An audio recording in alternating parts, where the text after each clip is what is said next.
આવો આપણે ઉપદેશ શીર્ષક કૃપયા અમને માતાનું સુંદર બારીક ક્ષણનું વસ્ત્ર બનવા દો સાથે પરમેશ્વરના વચનનો અભ્યાસ કરીએ। આજના ઉપદેશ શીર્ષકને સાંભળીને શું તમને પહેલાથી નથી લાગતું? પરમેશ્વરના વચન દ્વારા આપણે પરમેશ્વરના પ્રેમના સ્વરૂપ વિશે શીખીશું।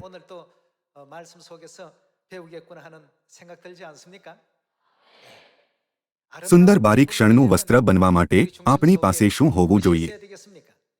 આપણી પાસે પરમેશ્વરનો પવિત્ર પ્રેમ હોવો જોઈએ। શું થશે જો માનવજાતિને પ્રેમ વગર સુવાર્તાનો પ્રચાર કરવામાં આવે?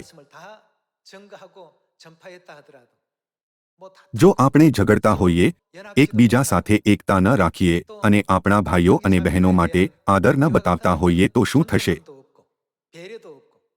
ત્યારે એવા લોકોથી ભરેલા સ્વર્ગના રાજ્યમાં કોણ જવા ઈચ્છશે? લોકો ત્યાં જવાનું ટાળશે। જો તે વ્યક્તિ સ્વર્ગ જાય છે તો હું એવા સ્વર્ગમાં નથી જવા ઈચ્છતો। બધા લોકો શું આ ખોટું નહીં હોય જો આપણે તેમને આ વિચારવા માટે પ્રેરિત કરીએ?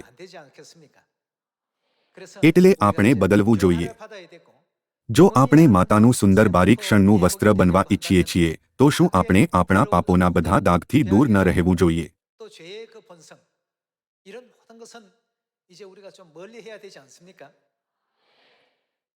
મેં શીખ્યું કે યુવરાજ બન્યા પછી રાજકુમાર કેવી રીતે રાજા બને છે।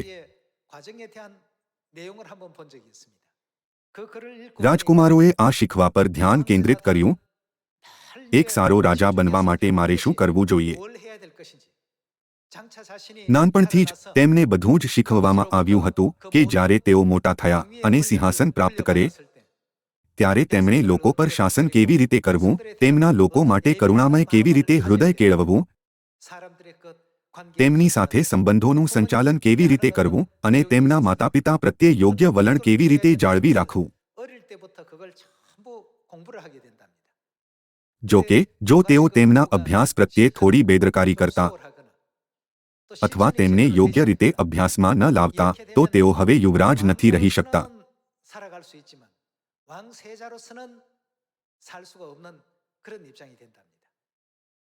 તેથી એક રાજા, એક રાણી અને બીજા બધા ઉચ્ચ અધિકારીઓ હંમેશા આ પરીક્ષણ કરતા હતા કે સિંહાસનનો આગામી વારસ કોણ હશે।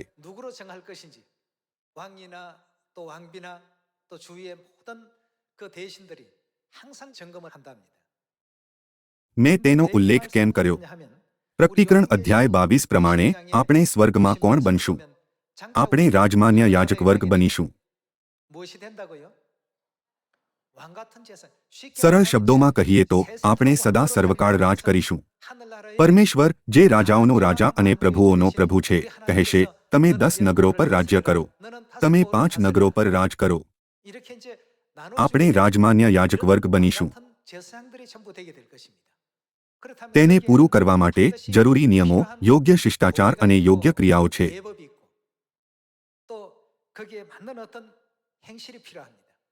આ દુનિયામાં રહેવા માટે આપણે આ સંસારના નિયમો શીખવાની જરૂર છે। તે જ રીતે જો આપણે સ્વર્ગમાં રહેવા ઈચ્છીએ છીએ તો આપણે શું શીખવું જોઈએ? આપણે સ્વર્ગના નિયમો વિશે શીખવું જોઈએ। પરમેશ્વરે તેમને બાઇબલમાં મૂક્યા છે। અમુક લોકો વિચારી શકે છે, ભલે આ બાઇબલમાં લખવામાં આવ્યું છે, હું તે રીતે નથી જીવી શકતો, હું એક સ્વર્ગદૂત નથી, હું એવું જીવન કેવી રીતે જીવી શકું છું? એવું વિચારવાના બદલે આપણે પ્રયત્નો કરવા જોઈએ। આ પૃથ્વી પર રાજકુમારો પણ જ્યારે તેઓ નાના બાળકો હતા તેમણે નિરંતર પોતાને નિર્મળ કર્યા। તેમણે નીતિશાસ્ત્ર, નૈતિકતા, ધાર્મિક વિધિ અને દેશનું સંચાલન કરવા અને તેમના લોકોનું નેતૃત્વ કરવા વિશે બધું જ શીખ્યું। શું આ જ કારણ નથી કે તેઓ પ્રાથમિક શિક્ષણ અને 1000 પાત્રો ક્લાસિક સહિત ઘણી બધી શૈક્ષણિક સામગ્રીઓથી શીખ્યા? ઉમદા પરિવારોના પોતાના પાઠ હતા અને રાજકુમારોના પોતાના પાઠ હતા। ભવિષ્યમાં જ્યારે આપણે સ્વર્ગની અનંત મહિમા પ્રાપ્ત કરીશું અને પરમેશ્વર કહેશે, તમે 5 નગરો પર રાજ કરો, તમે 10 નગરો પર રાજ કરો, જો આપણે સિદ્ધાંતો પ્રમાણે જીવવામાં નિષ્ફળ જઈશું તો આપણે તેને પ્રાપ્ત કરવામાં અસમર્થ હોઈશું। ઇતિહાસમાં ઘણા રાજકુમારો હતા જે સિંહાસન પર આરોહણ કરવામાં સક્ષમ ન હતા। એવું કેમ છે? ભલે તેઓ રાજકુમાર બન્યા, પણ જો તેમની પાસે આચરણ કે તેમની શિક્ષાની ખામી હતી અથવા તેમને લોકો માટે કોઈ દયા ન હતી, તો તેમની પ્રજા દ્વારા અરજીઓ રજૂ કરવામાં આવશે.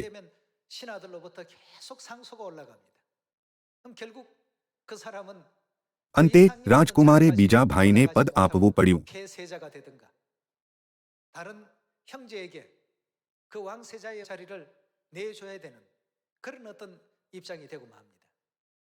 બધા લોકો આ દુનિયામાં તે આ રીતે કામ કરે છે.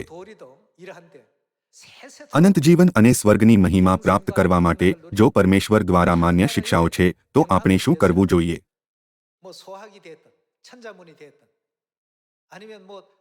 આપણે તેની તપાસ કરવી જોઈએ અને તેને વ્યવહારમાં મૂકવું જોઈએ.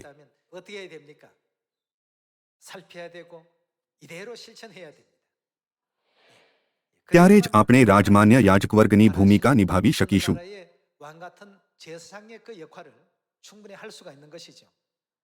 જ્યારે આપણે કોઈ પ્રયત્ન નથી કરતા, તો પરમેશ્વર આ નથી કહેતા, તમે સ્વર્ગમાં રાજમાન્ય યાજકવર્ગ બનશો.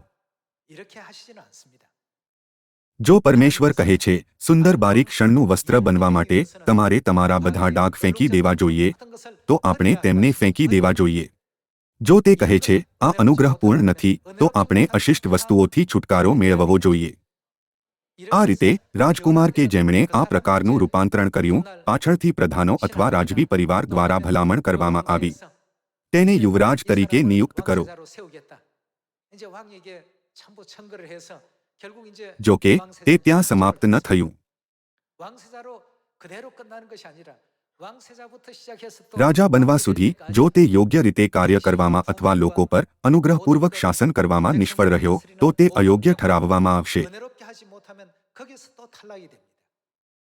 આજે હું તમને જે કહેવા માંગુ છું તે એ છે કે કેટલાક લોકો વિચારે છે કે તેમણે સાબ્બાત દિવસ અને પાસ્ખા જેવી પરમેશ્વરની આજ્ઞાઓનું પાલન કરવું જોઈએ, પરંતુ તેમના આચરણ કે પાત્રની ઉપેક્ષા કરવી ઠીક છે.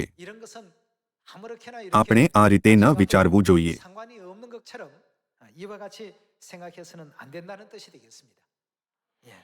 આવો આપણે પ્રકટીકરણ અધ્યાય 19 પર જઈએ અને પિતા અને માતાની પવિત્ર ઈચ્છાનો વિગતવાર અભ્યાસ કરીએ.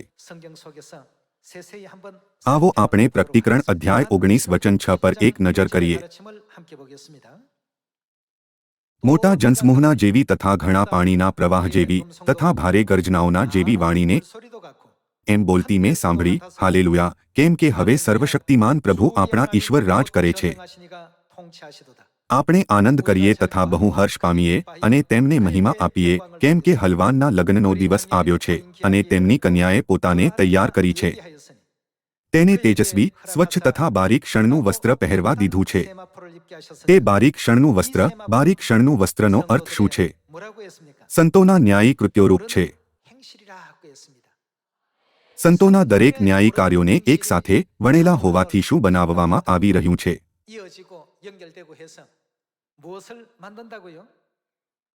તે કન્યા માટે સુંદર બારીક શણનું વસ્ત્ર બનાવે છે.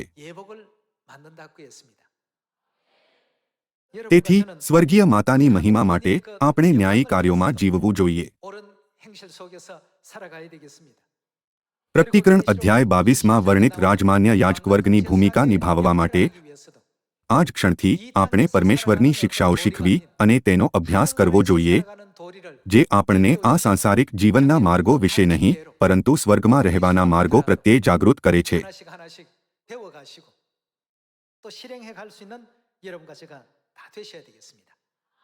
આવો આપણે યશાયા અધ્યાય 60 પર એક નજર કરીએ. અધ્યાય 60 વચન 20. ત્યાર પછી તારો સૂર્ય કદી અસ્ત પામશે નહીં, તેમ તારો ચંદ્ર જતો રહેશે નહીં, કેમ કે યહોવા તારું સદાકાળનું અજવાળું થશે ને તારા શોકના દિવસો પૂરા થશે. વળી તારા સર્વ લોક ધાર્મિક થશે, તેઓ મારા મહિમાને અર્થે મારા રોપેલા રોપના અંકુરો, મારા હાથની કૃતિ થશે, તેઓ સદાકાળ દેશનો વારસો ભોગવશે. છેક નાનામાંથી 1000 થશે, ને જે નાનકડો છે તે બળવાન પ્રજા થશે. હું યહોવા ઠરાવેલે સમયે તે જલ્દી કરીશ.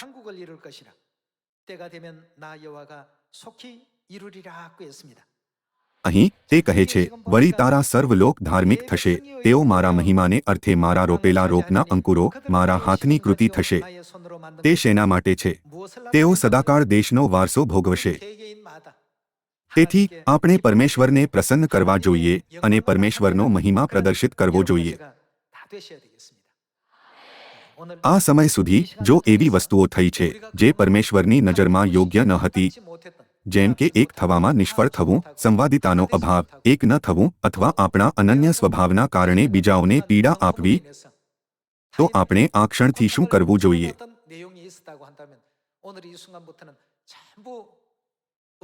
આપણે રૂપાંતરિત થવું જોઈએ. આપણે માતાનું સુંદર બારીક શણનું વસ્ત્ર અને સ્વર્ગમાં રાજમાન્ય યાજકવર્ગ બનવા માટે ફરીથી જન્મ લેવો જોઈએ. આવો આપણે તેના વિષયમાં પરમેશ્વરના વચન પર એક નજર કરીએ. આવો આપણે માથથી અધ્યાય 5 વચન 20 પર એક નજર કરીએ.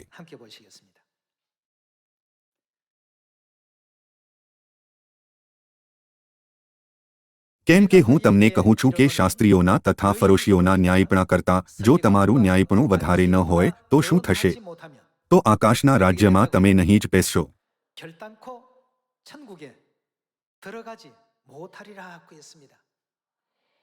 બધા લોકો, તેનો અર્થ શું છે? આપણી આશા સ્વર્ગના રાજ્યમાં જવાની છે. પણ તેમના વચન પ્રમાણે શાસ્ત્રીઓના તથા ફરોશીઓના ન્યાયપણા કરતાં જો તમારું ન્યાયપણું વધારે ન હોય તો આકાશના રાજ્યમાં તમે નહીં જ પેસશો. શું ઈસુ આપણા પરમેશ્વર નથી?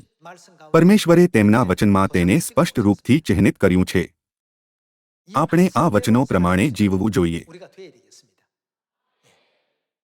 ભલે આપણે આ દુનિયામાં કેવી પણ રીતે જીવ્યા હતા, જ્યારે આપણે સુવાર્તાના જીવનમાં પ્રવેશ કરીએ છીએ અને બાપ્તિસ્મા લઈએ છીએ, તો આપણે આપણા પાછલા પાપોને વધસ્તંભ પર ચઢાવીએ છીએ અને પરમેશ્વરમાં ફરીથી જન્મ લઈએ છીએ. તો આપણે શું કરવું જોઈએ?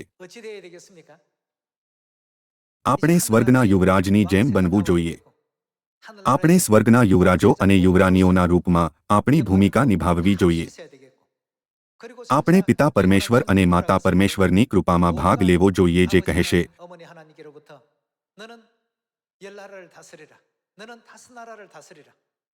તમે 10 રાજ્યો પર રાજ કરો અને તમે 5 રાજ્યો પર રાજ કરો.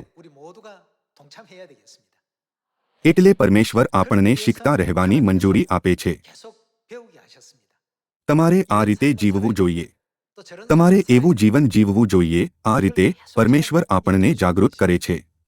કેટલાક લોકો કહે છે, આપણે બાઇબલની બધી શિક્ષાઓનું પાલન કેવી રીતે કરી શકીએ છીએ? પણ આપણે પ્રયત્નો કરવા જોઈએ. આકાશના રાજ્ય પર બળજબરી કરાય છે નો અર્થ શું છે? શું આ પ્રયત્નોને નથી દર્શાવતું? પરમેશ્વર આ પણ કહે છે, ધર્મી જીવન જીવવાનો અભ્યાસ કરો. તેથી આપણે સ્વર્ગમાં પ્રવેશ કરવા માટે દરેક શક્ય પ્રયત્ન કરવો જોઈએ. આવો આપણે માથથી અધ્યાય 5 વચન 21 સાથે ચાલુ રહીએ. હત્યા ન કર, ને જે કોઈ હત્યા કરે તે અપરાધી ઠરવાના જોખમમાં આવશે, એમ પુરાતન કાળમાં લોકોને કહેવામાં આવ્યું હતું. એ તમે સાંભળ્યું છે. પણ હું તમને કહું છું કે જે કોઈ પોતાના ભાઈ પર અમથો ક્રોધ કરે છે તે અપરાધી ઠરવાના જોખમમાં આવશે. અને જે પોતાના ભાઈને પાજી કહેશે તેની સાથે શું થાય છે? તે ન્યાયસભાથી અપરાધી ઠરવાના જોખમમાં આવશે. અને જે તેને કહેશે કે તું મૂર્ખ છે, તે કઈ સ્થિતિમાં હશે? તે અગ્નિની ગહેન્નાના જોખમમાં આવશે. ઈસુ આ પૃથ્વી પર આવ્યા અને આપણને આ શિક્ષા શીખવી. પવિત્ર આત્માના આ યુગમાં પણ સ્વર્ગીય પિતા અને સ્વર્ગીય માતા, જે આત્મા અને કન્યા છે, આ બાબત પર ભાર આપે છે. એકબીજા સાથે એકજૂટ રહો. એક દિલના થાઓ. એકબીજા પર પ્રેમ કરો. નવું માણસપણું પહેરો. પરમેશ્વરના આ વચન હંમેશા શિક્ષણ દરમિયાન આપવામાં આવ્યા છે. આખી માનવજાતિની આત્માઓનો ઉદ્ધારના ભવ્ય આધાર હેઠળ આપણે સુવાર્તાનો દરેક દિવસ જીવીએ છીએ. સૌથી પહેલા, શું આપણે એવી સ્થિતિમાં ન ઊભા રહેવું જોઈએ જેથી આપણા પછી જે લોકો સત્યને પ્રાપ્ત કરે છે તેઓ આપણા ઉદાહરણથી શીખે?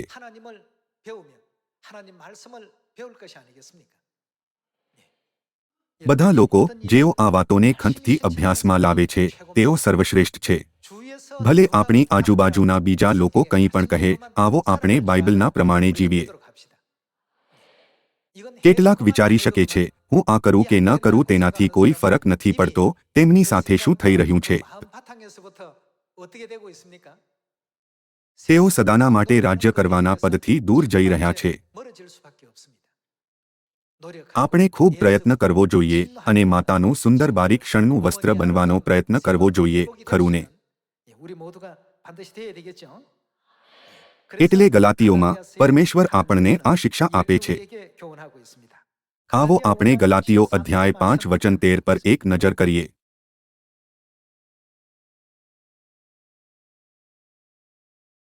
કેમ કે ભાઈઓ, તમને તો સ્વતંત્રતા પ્રાપ્ત કરવાને બોલાવેલા હતા, માત્ર એટલું જ કે તે તમારી સ્વતંત્રતા શારીરિક વિષયભોગને અર્થે ન વાપરો. પરમેશ્વર આપણને શું કરવાની સૂચના આપે છે? પણ પ્રેમથી એકબીજાની સેવા કરો. પરમેશ્વર કહે છે, એકબીજાની સેવા કરો. તેનો અર્થ છે એક થવું, ખરું ને? કેમ કે તું જેમ પોતા પર પ્રેમ રાખે છે તેમ તારા પડોશી પર પ્રેમ રાખ. આ એક જ વચનમાં આખા નિયમશાસ્ત્રનો સમાવેશ થાય છે. પણ જો તમે એકબીજાને કરડો તથા ફાડી ખાઓ તો સાવધ રહો, રખેને કદાચ તમે એકબીજાથી નાશ પામો. પણ હું કહું છું કે આત્માથી ચાલો, એટલે તમે દેહની વાસના તૃપ્ત કરશો નહીં. કેમ કે દેહ આત્માની વિરુદ્ધ ઈચ્છા કરે છે અને આત્મા દેહની વિરુદ્ધ, કેમ કે તેઓ પરસ્પર વિરુદ્ધ છે અને તેથી જે તમે ચાહો તે તમે કરતા નથી.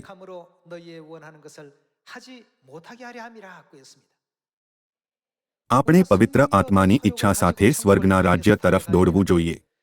જો કે આપણે દેહની ઈચ્છાઓથી ભરેલા હોવાથી, તેથી આપણે જે કરવા ઈચ્છીએ છીએ તે કરવાથી આપણને રોકી દેવામાં આવે છે અને અડચણો આવે છે. જ્યારે આપણે સ્વર્ગમાં જઈશું તો શું આપણે રાજમાન્ય યાજકવર્ગની ભૂમિકા પ્રાપ્ત ન કરવી જોઈએ, જેને પિતા અને માતાએ આપણા માટે તૈયાર કરી છે?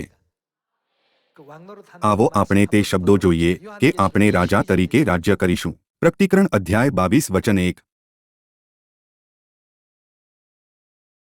ત્યારે તેણે મને ઈશ્વરના તથા હલવાનના રાજ્યાસનમાંથી નીકળતી સ્ફટિકના જેવી ચળકતી જીવનના પાણીની નદી નગરના રસ્તા મધ્યે બતાવી. એ નદીના બંને કિનારે જીવનનું ઝાડ હતું.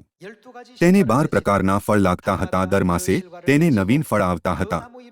વળી તે ઝાડના પાંદડા સર્વ પ્રજાઓને નિરોગી કરવા માટે હતા.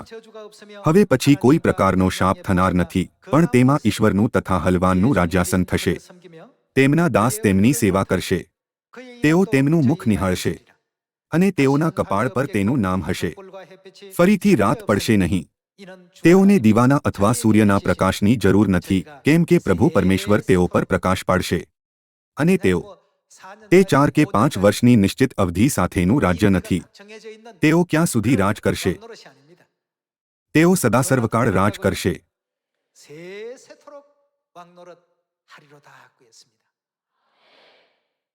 પરમેશ્વરે આ વાયદો આપ્યો. સ્વર્ગમાં બધા સ્વર્ગદૂતોને તે યુવરાજોને મળવું જોઈતું હોવાથી, જેમની પાસે પરમેશ્વરનો પ્રેમ છે, તો શું પરમેશ્વર આપણને આ પૃથ્વી પર દરરોજ તેમના વચન નથી શીખવતા? અમુક લોકો બાઇબલના અમુક ભાગોને મહત્વપૂર્ણ અને અમુકને ઓછા મહત્વપૂર્ણ માને છે, આ વિચારતા કે તેમની અવગણના કરવી ઠીક છે. પણ બધા લોકો, શું આપણે આ વિષયમાં વચન નથી વાંચ્યું? શાસ્ત્રીઓના તથા ફરોશીઓના ન્યાયપણા કરતાં જો તમારું ન્યાયપણું વધારે ન હોય તો આકાશના રાજ્યમાં તમે નહીં જ પેસશો. પરમેશ્વર એવું કેમ કહે છે? શું તે આપણને ડરાવવા માટે આ કહે છે? શું તે આપણને ડરાવવા ઈચ્છે છે? આ પૃથ્વી પર નિયમ છે અને સ્વર્ગમાં પણ નિયમ છે. જ્યારે આપણે બધી સ્વર્ગીય જરૂરિયાતોને પૂરી કરીએ છીએ તો આપણે તે રાજમાન્ય યાજકવર્ગ બની શકીએ છીએ જે પિતા અને માતા આપણને બનાવવા ઈચ્છે છે. સિયોનના બધા બાળકોને યાદ અપાવવામાં આવે છે, સ્વર્ગીય માતાના સુંદર બારીક ક્ષણનું વસ્ત્ર બનો. આજથી શરૂ કરીને આપણે પોતાના ખોટા પાત્રને બદલીને ફરીથી જન્મ લેવો જોઈએ. આપણે સુમેળમાં રહેવામાં નિષ્ફળ થવાનું કારણ આ છે કે આપણે આપણી જાત પર ધ્યાન કેન્દ્રિત કરીએ છીએ. જો આપણે બીજા પર ધ્યાન કેન્દ્રિત કરીએ છીએ તો એકતા પૂર્ણ થાય છે. તેથી બાઇબલ આપણને શું કહે છે? આ એક વ્યક્તિ માટે નહીં પણ બધા માટે આજ્ઞા છે. આપણે એકબીજાની સેનાથી સેવા કરવી જોઈએ. પ્રેમથી એકબીજાની સેવા કરો. બધા લોકો જ્યારે એવું થશે તો સુવાર્તાનું કાર્ય પૂરું થશે. 그렇지 નહીંતર 않으면 વિશ્વ પ્રચાર 세계에 માત્ર એક 복음을 ક્ષણિક સ્વપ્ન 전하는 હશે. 것이 하나의 뜬구름밖에 될 수가 없습니다. જ્યારે આપણે પરમેશ્વરની શિક્ષાઓનું પાલન કરીએ છીએ તો સમરૂનમાં તથા પૃથ્વીના છેડા સુધી સુવાર્તા પ્રચાર કરવાનું કાર્ય થશે. માની લો કે આપણે સંપૂર્ણ રીતે તૈયાર નથી જ્યારે પરમેશ્વરનું કાર્ય ઝડપથી થઈ રહ્યું છે અને પૂરું થઈ રહ્યું છે. તે આ રીતે ન હોવું જોઈએ. આપણે ઝડપથી બદલવું જોઈએ જેથી આપણે જે કાર્યનું નેતૃત્વ પરમેશ્વર કરી રહ્યા છે તેનું સંપૂર્ણ રીતે પાલન કરી શકીએ, ખરું ને? માત્ર નારા લગાવવાના બદલે આવો આપણે તૈયારી કરીએ જેથી બધી આત્માઓ યરુશાલેમ સ્વર્ગીય માતાની પાસે પાછી જઈ શકે. પરમેશ્વર આપણને આ પેઢીના વિષયમાં શું કહે છે જેમાં પ્રેમનો અભાવ છે? આ જગતનું રૂપ તમે ન ધરો. જ્યારે લોકો આ દુનિયામાં કોઈ વિચારશીલ અને દયાળુ વ્યક્તિને જુએ છે તો તેઓ તેની સાથે એવું વર્તે છે જેમ કે તે અસમર્થ છે. પણ આપણે તે લોકો છીએ જે સ્વર્ગના નિયમો શીખે છે. તે લોકો નથી જે માત્ર સાંસારિક વસ્તુઓ પર ધ્યાન કેન્દ્રિત કરે છે, ખરું ને? સ્વર્ગીય વસ્તુઓનો પીછો કરનાર લોકો તરીકે આપણે સ્વર્ગીય પિતા અને સ્વર્ગીય માતાની શિક્ષાઓ પ્રમાણે જીવવું જોઈએ. 기준을 여기다 두고 살아갈 줄 아는 그런 여러분과 제가 꼭 되셔야 되겠습니다. એલીને હોફની અને ફિનહાસ નામના બે પુત્ર હતા. 비나스라는 그 두 젊은 사람이 있었습니다. તેમણે બધા પ્રકારના દુષ્ટ કામ કર્યા જેનાથી પરમેશ્વરને અર્પણ કરેલું બલિદાન અપવિત્ર થયું. 하는 어떤 여러 가지 그 일들을 좀 많이 했습니다. તેઓએ એવું કામ કર્યું જેની મંદિરમાં મંજૂરી ન હતી. યાજકોને પરમપવિત્ર અર્પણ આપવામાં આવતા હતા અને તેઓ તેમની સાથે તિરસ્કાર કરતા હતા. 성물들에 대해서도 굉장히 참 그릇되게 행한 그런 내용이 있었습니다. પરિણામ સ્વરૂપ પરમેશ્વરે હોફની અને ફિનહાસને શિક્ષા કરી. 사람을 벌하시기로 작정을 하시고 તેમને પરમેશ્વરથી શિક્ષા કેમ મળી? 이런 형벌을 받느냐? કેમ કે એ માણસો યહોવાના અર્પણને ધિક્કારતા હતા. જો આપણે તેને સંસારમાં સારું જીવન જીવવાના માત્ર નૈતિક પાઠ તરીકે સમજીએ છીએ તો આપણા માટે આરાધના કરવા અને પરમેશ્વરના વચન સાંભળવા માટે અહીં એકઠા થવાનું કોઈ કારણ નથી. 선에서 이해를 하시면 여러분 우리가 오늘 이 자리에 모여서 예배드리고 이런 말씀 들을 이유가 없습니다. 이 자리에 આપણે 오신 અહીંયા કેમ 이유는 આવ્યા છીએ? 하늘의 આપણે અહીંયા 지혜를 સ્વર્ગના નિયમો શીખવા માટે આવ્યા છીએ. આપણે અહીં સ્વર્ગના લોકો તરીકે કેવી રીતે જીવવું તે વિશે પરમેશ્વરની શિક્ષાઓને પ્રાપ્ત કરવા માટે આવ્યા છીએ. શું આ સાચું નથી? સાથે જ આપણે અહીંયા પરમેશ્વરની આરાધના કરવા અને પરમેશ્વરની સ્તુતિ કરવા માટે આવ્યા છીએ. ત્યારે આપણે આ ન વિચારવું જોઈએ કે આ વચનો માત્ર સારી શિક્ષાઓ છે અને તેનાથી વધારે કંઈ નથી. આ પૃથ્વી પર રહેતા આપણને આવી શિક્ષાઓની જરૂર પડી શકે છે પરંતુ આ શિક્ષાઓ સ્વર્ગમાં તેનાથી પણ વધારે જરૂરી છે. એટલે પરમેશ્વર આપણને આ શિક્ષાઓ આપે છે. તેથી આ વિચારવું એક ભૂલ છે કે આપણે આપણા પાપી સ્વભાવથી છુટકારો મેળવ્યા વગર સ્વર્ગ જઈ શકીએ છીએ. પરમેશ્વર આપણને શું કહે છે? જો આપણા જૂના માણસપણાનો એવો સ્વભાવ છે જેને બદલી શકાતો નથી તો આપણે શું કરવું જોઈએ? આપણે આપણા જૂના માણસપણાને છોડી દેવું જોઈએ. ત્યારે આપણે નવું માણસપણું પહેરવું જોઈએ જે પરમેશ્વરના બધા વચનોને સ્વીકાર કરી શકે છે. આપણે જૂના સ્વભાવને ફેંકી દેવો જોઈએ જે પરમેશ્વરના વચનોને સ્વીકાર નથી કરી શકતો. આપણે નવું માણસપણું પહેરવું જોઈએ. આપણું પાત્ર પરમેશ્વરના પાત્ર જેવું હોવું જોઈએ. પરમેશ્વર પ્રેમ હોવાથી આપણે શેમાં રૂપાંતરિત થવું જોઈએ? આપણને પરમેશ્વરનું માંસ અને લોહી વારસામાં મળ્યું હોવાથી તેથી આપણે પરમેશ્વરના પાત્ર જેવા હોવા જોઈએ. સામાન્ય રીતે જે લોકો બાઇબલને નથી સમજતા તેઓ માત્ર વિચારે છે ન્યાયી જીવન જીવવા માટે બાઇબલમાં સારા વચન છે. જો કે આ પુસ્તક સામાન્ય લોકો માટે અભ્યાસ કરવા માટે નથી. ન તો તે સ્વર્ગમાં સ્વર્ગદૂતો માટે એક પુસ્તક છે. જેંગુઆન જેંગ્યાઓ વિશેષ રૂપથી રાજકુમારોના અભ્યાસ માટે એક પુસ્તક હતું, કોઈ પણ વ્યક્તિ દ્વારા સામાન્ય રીતે અભ્યાસ કરવા માટે નહીં.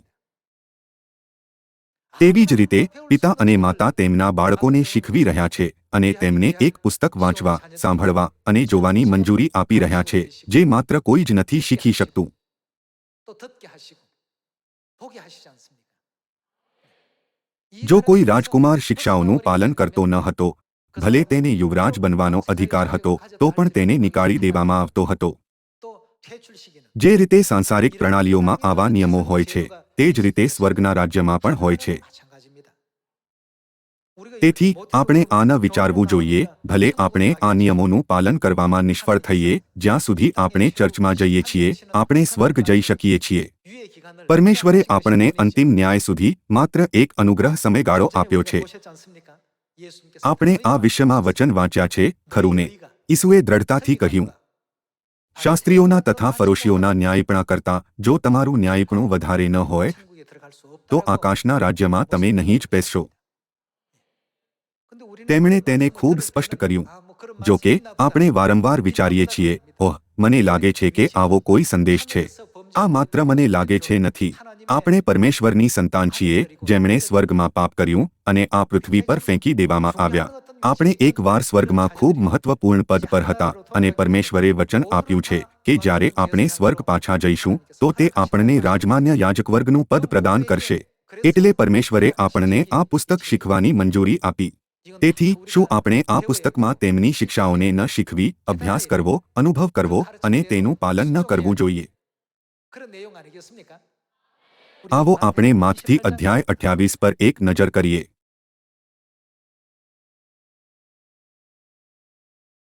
આવો આપણે માથથી અધ્યાય 28 વચન 18 જોઈએ. અને ઈસુએ ત્યાં આવીને તેઓને કહ્યું, આકાશમાં અને પૃથ્વી પર સર્વ અધિકાર મને આપવામાં આવ્યો છે.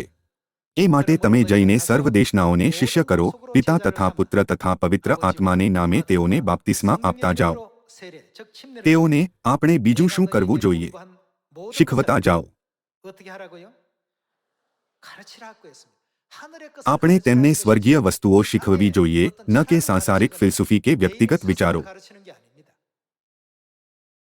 મેં તમને જે જે આજ્ઞા કરી તે સર્વ પાળવાનું આપણે શું કરવું જોઈએ? તેઓને શીખવતા જાઓ.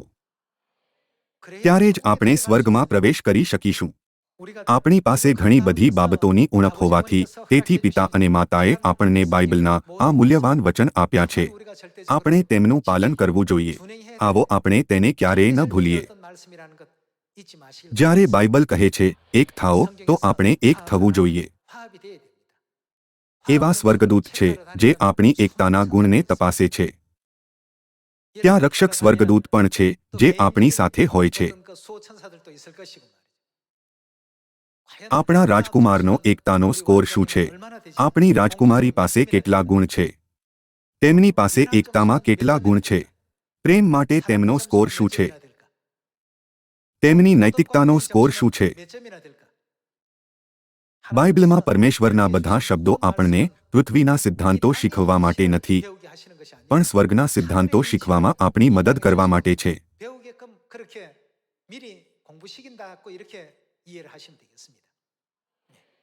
પરમેશ્વરે આપણને બાઇબલ આપ્યું છે. 저와 여러분들에게 허락해 주셨습니다. તેથી આપણે કેટલા આભારી છીએ. 감사한 일입니까?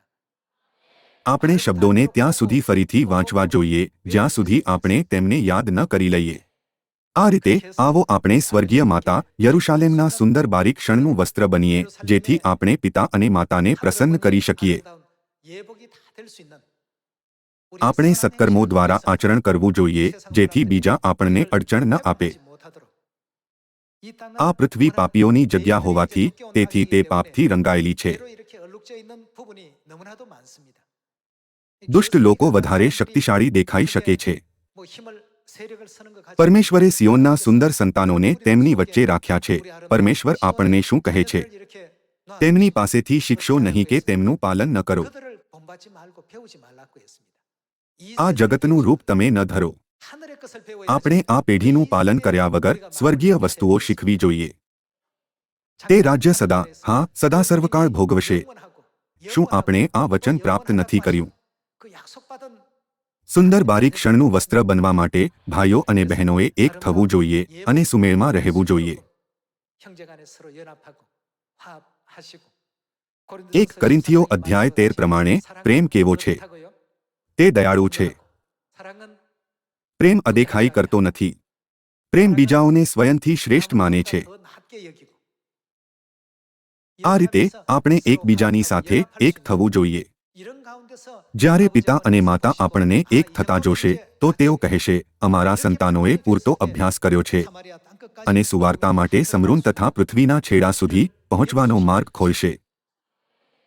આપણે બહારથી કંઈક પૂરું કરવાનો પ્રયત્ન કરતા ન રહેવું જોઈએ. તે સૌપ્રથમ આપણી અંદર પૂર્ણ થવું જોઈએ. આવો આપણે વિચારીએ કે પિતા અને માતા ખરેખર શું ઈચ્છે છે. પરમેશ્વરે પ્રચાર કરવાની પ્રક્રિયાને કેમ બનાવી? તેમણે લોકોના અલગ અલગ વ્યક્તિત્વ અને અલગ અલગ મંતવ્યો કેમ બનાવ્યા? 생각이 다르게 만들어 놓으시고 이 એક વ્યક્તિ એને વધારે મહત્વપૂર્ણ માને છે અને બીજી વ્યક્તિ બીને વધારે મહત્વપૂર્ણ માને છે. એક પતિ માટે તેનું કાર્ય વધારે મહત્વપૂર્ણ છે, પરંતુ તેની પત્ની પૂછી શકે છે, તમે પરિવારની દેખરેખની ઉપેક્ષા કેમ કરો છો? દરેકનો અલગ અલગ દ્રષ્ટિકોણ હોય છે. તેમણે તેને આ રીતે કેમ બનાવ્યું? શું આ મહાન ન હોત જો પરમેશ્વરે આપણને બનાવતા સમયે એકબીજાથી એક બનાવી દીધા હોત, જેથી આપણે શરૂઆતથી પ્રેમ દ્વારા એક થઈ શકીએ? જો કે જો એ બી સી અને ડી છે તો તેઓ દરેક અલગ છે. તો પણ એક બનવાની એક રીત છે. એકમાત્ર માર્ગ એકતા દ્વારા છે. આપણે એકતા કેવી રીતે પ્રાપ્ત કરી શકીએ છીએ? પ્રેમ નામના ગુંદર વિના ક્યારેય પણ એકતા પ્રાપ્ત કરી શકાતી નથી. આ રીતે એકબીજાની નબળાઈઓ પર ધ્યાન કેન્દ્રિત કરવાના બદલે આપણે તેમની ખામીઓને આવરી લેવી જોઈએ, જેથી તેઓ સારું કરી શકે. જ્યારે સિયોન એક એવી જગ્યા બની જશે જ્યારે પણ આપણે એકઠા થઈએ છીએ, આપણે વધારે આનંદિત થઈએ છીએ અને વધારે શક્તિ ઉત્પન્ન કરીએ છીએ, ત્યારે પિતા અને માતા કહેશે, હવે તેઓએ ખરેખરમાં સમજવાનું શરૂ કરી દીધું છે કે નવા કરારનો માર્ગ શું છે. આ રીતે તેઓ સુવાર્તાનો માર્ગ ખોલશે. આશા કરતા કે તમે ખૂબ અનુગ્રહ પ્રાપ્ત કર્યો, હું આજના ઉપદેશને સમાપ્ત કરવા ઈચ્છીશ. તમારો ખૂબ ખૂબ આભાર.